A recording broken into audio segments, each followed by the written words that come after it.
अस्सलाम वालेकुम respected parents, dear teachers and dear students. आप लोगों के लिए डायरेक्ट एंड डायरेक्ट की पार्ट 2 यानी कि सेकंड वीडियो के साथ मैं आप लोगों की खिदमत में हाजिर हूँ। यहाँ पे आप लोगों की मज़ीद जितनी भी कन्फ्यूजन्स हैं वो सारी क्लियर हो जाएंगी। जैसे बहुत से बच्चों ने मुझसे पूछा कि मैम सब्जेक्ट, ऑब्जेक्ट और आप जो वर्ब यानी कि फ़ेल, फ़ाइल और मफ़ूल बोलती हैं वो क्या हैं।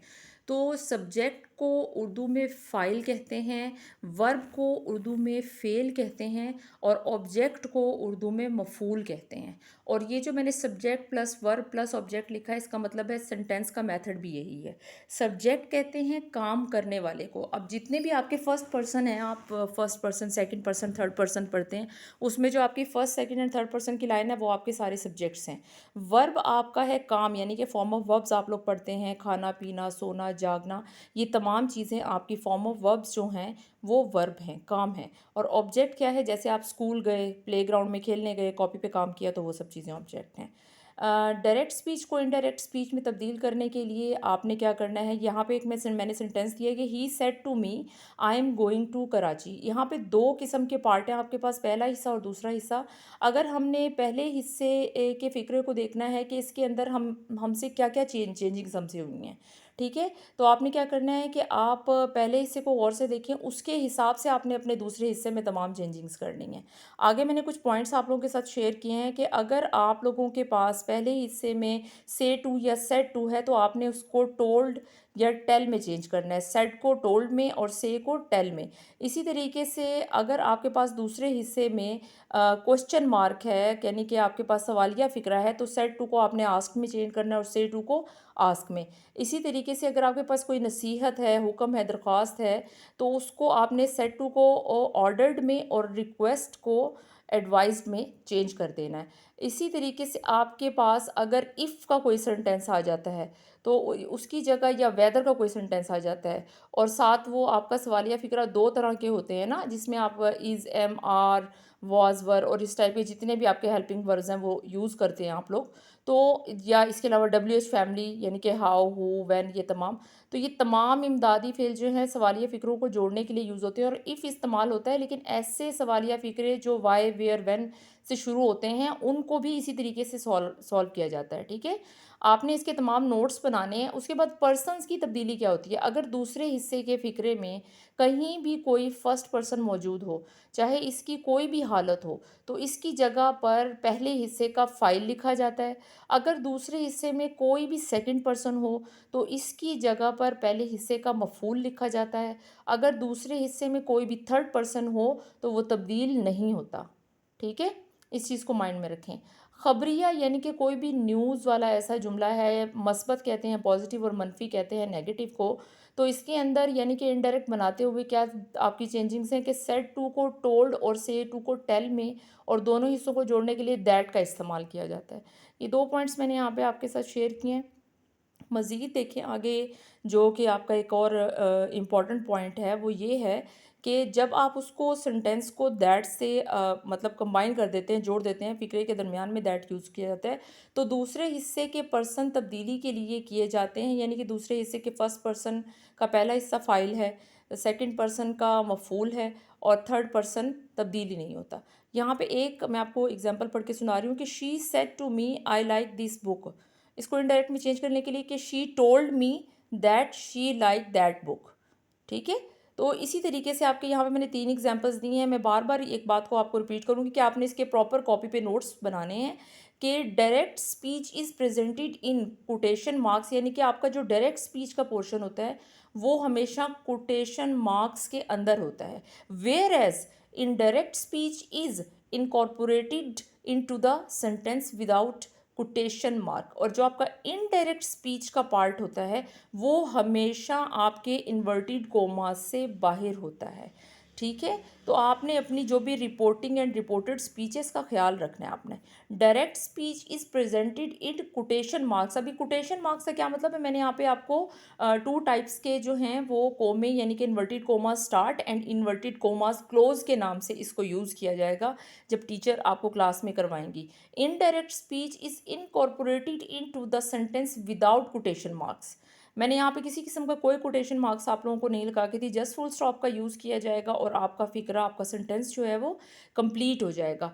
तो एक चीज़ का मैं बार-बार आप लोगों से कह रही हूँ कि इस नोट्स आपने मस्ट है बनाने हैं। जब तक आप एक प्रॉपर रजिस्टर पर, कॉपी पर इसको नोट डाउन करके अपने हाथ से एक प्रॉपर नोट्स आप लोग वीडियो को फुल कंप्लीट देखने के बाद अपने पास नहीं बनाएँगे, तो आप लोगों को इस चीज़ की प्रैक्टिस के बगैर समझ में नहीं आएगी। अब डायरेक्ट स्पीच में यहाँ पे है कि I love the toy story films she said. अब इनडायरेक्ट स्पीच में आप उसे जब चेंज कर रहे हैं कि she said she loved the toy story films. अच्छा, यहाँ पे अब मैंने आपको एक बात थोड़ी सी अगर आप नोट डाउन करें तो यहाँ पे क्या चीज़ मिसिंग आप लोगों को नज़र आ रही है। हमने जो कॉमे हैं, inverted comma start and inverted commas close, single comma यहाँ पे यूज़ किया हुआ है। तो आप यहाँ पे आपको बहुत से टीचर्स जो हैं वो डबल कोमा भी यूज़ करवाते हैं, तो इसमें कोई इशू नहीं है। अच्छा, यहाँ पे कुछ मैंने आपके लिए ये भी बगैर विदाउट एनी मतलब कॉमा है, लेकिन यहाँ पे मैंने ना आपको ज़रा जो वेयर, वर, हु और या किसी भी कोई आपके पास आ जाता है हेल्पिंग वर्ब, उसको आपने स्टार्ट में लगा के कि are you going to my house, तो she asked me if I was going to her house. Okay, तो यहाँ पे शी की जगह आप ही भी लगा सकते हैं, मतलब कोई भी आप इसको चेंज कर सकते हैं। अब चेंजिंग्स क्या हैं? Well, all right, yes, no, hello. ये मतलब not use again indirect, indirect they are finished, यानी कि अगर ये वर्ड आपके डायरेक्ट में यूज़ हो रहे हैं तो ये इनडायरेक्ट में आपको नज़र ही नहीं आएंगे, इनको आपने चेंज ही नहीं करना। ये वहीं इनडायरेक्ट में रह जाएँगे, डायरेक्ट में रह जाएँगे, इसको इनडायरेक्ट में लाने की आपको ज़रूरत ही नहीं है। फिनिश में मतलब ये दोबारा से चेंज नहीं होंगे, दोबारा से यूज़ नहीं होंगे ये वर्ड आपके। सर, मैडम जो हैं वो चेंज इनटू आर रिस्पेक्टफुली। अगर आप सर या मैडम के वर्ड का यूज़ करते हैं या आपके सेंटेंस में सर और मैडम का वर्ड आता है तो आपने उसे रिस्पेक्टफुली में चेंज करना है। अच्छा, इसी तरीके से कुछ चेंजिंग्स मैंने यहाँ पे हेयर को देयर में, दीज़ को दोज़ में, टुडे को दैट डे में, लास्ट डे को इसी तरीके से द डे बिफोर में, द प्रीवियस डे में, टुमारो को द नेक्स्ट डे में, द फॉलोइंग डे में भी यूज़ किया जाता है according to sentence, the day after tomorrow को इन 2 days टाइम में, यानी कि according to situation you will change your direct to indirect. Okay, आपने जो आपकी सिचुएशन आपके सामने आएगी, अब यहाँ पे नेक्स्ट डे भी यूज़ किया गया है, द फॉलोइंग डे भी यूज़ किया गया है, but depends on your direct sentence. यहाँ पे next day, the following day, next week, the following week, last week, the week before, the previous week, ago, before, दस, सो में चेंज हो रहा है, इसी तरीके से दिस, दैट में, एंड नाउ, देन में। तो ये चेंजिंग्स मस्ट है, जो प्रोनाउंस की चेंजिंग्स है आप लोगों ने इसको ज़रूर याद करना है। जब तक आपको ये लर्न बाय हार्ट नहीं होंगी, ज़ुबानी याद नहीं होंगी, तो आप परेशान होते रहेंगे।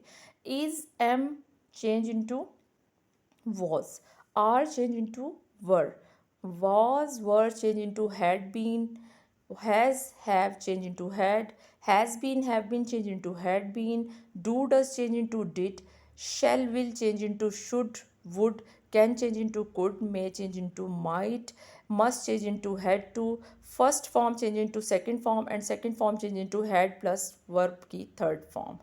इसी तरीके से टेंसेस की जो चेंजिंग्स हैं, ये तो मैंने अभी हेल्पिंग वर्ब्स की चेंजिंग्स आपको बताई हैं। तो इसके अंदर जो आपकी चेंजिंग्स आती हैं उसमें आपने अगर रिपोर्टिंग स्पीच यानी पहला हिस्सा फर्स्ट जो इन्वर्टेड कॉमास के अंदर होता है प्रेजेंट या प्रेजेंट मतलब आपका परफेक्ट है तो फ्यूचर में चेंज होगा, और रिपोर्टेड स्पीच यानी कि दूसरा हिस्सा टेंस में कोई तब्दीली नहीं होगी। आपके लिए इजी हो गया ना? देखें, आपको ट्रू टेंस के मैंने बता दिए। इसका सेकंड पॉइंट आप लोगों के लिए है कि अगर पहले हिस्से में सेड यानी पास्ट टेंस इस्तेमाल हुआ है तो दूसरे हिस्से के फ़िक्रे का टेंस लाजमी तौर पर करना पड़ता है, तब्दील करना पड़ता है। इनडायरेक्ट बनाते वक्त दूसरे हिस्से के फ़िक्रे का टेंस मतलब आपने कुछ इस तरीके से चेंज करना है कि आपका जो हमेशा जो आपका डायरेक्ट होता है उसको देख के आपने इनडायरेक्ट के अंदर चेंजिंग्स करनी होती हैं। ठीक है, तो यहाँ पे आप लोगों को मैंने बता दिए हैं टेंसेस के present indefinite tense change into past indefinite, present continuous past continuous में, प्रेजेंट परफेक्ट पास्ट परफेक्ट में, present perfect continuous past perfect continuous में, पास्ट इंडेफिनिट पास्ट परफेक्ट में, past continuous, past perfect continuous में every tense change हुई in another tense, next tense. आपका हर tense जो है वो अपने अदर देन टेंस जो आपका आता है उसमें चेंज होता जाता है। फ्यूचर टेंस में सिर्फ शेल और विल के जो उसके हेल्पिंग वर्ब हैं वो वुड में चेंज हो जाते हैं। इसके अलावा और कोई चेंजिंग्स फ्यूचर टेंस में नहीं होती। मीन्स कि अगर आपके इनडायरेक्ट में आपके पास फ्यूचर टेंस का कोई सेंटेंस आ जाता है तो उसमें सिर्फ और सिर्फ आपकी क्या चेंजिंग्स है बच्चों, क्या चेंजिंग्स है टीचर्स, आपने सिर्फ और सिर्फ वुड को चेंज करना है यानी कि शेल और विल को। तो ये आपकी चेंजिंग्स थी। इसके अलावा डायरेक्ट इनडायरेक्ट में ऐसी कोई ख़ास बातें नहीं हैं। मेरा ख्याल है ये आपके 12 टेंसेस से भी ज़्यादा ईजी हैं अगर आप इसके पॉइंट्स को नोट डाउन कर लेते हैं और एक दफ़ा अच्छी सी कॉपी के ऊपर बना लेते हैं। मैंने बहुत ईजी आप लोगों के लिए मेथड यहाँ पे शो किया। उम्मीद करती हूँ आप लोगों को मेरी वीडियो पसंद आई होगी। चैनल को सब्सक्राइब ज़रूर कर दिया करें। बहुत मेहनत से हर वीडियो को बनाया जाता है। कंटेंट क्रिएटर जो हैं जितने भी हैं बहुत मेहनत से वीडियो बनाते हैं। अल्लाह हाफ़िज़।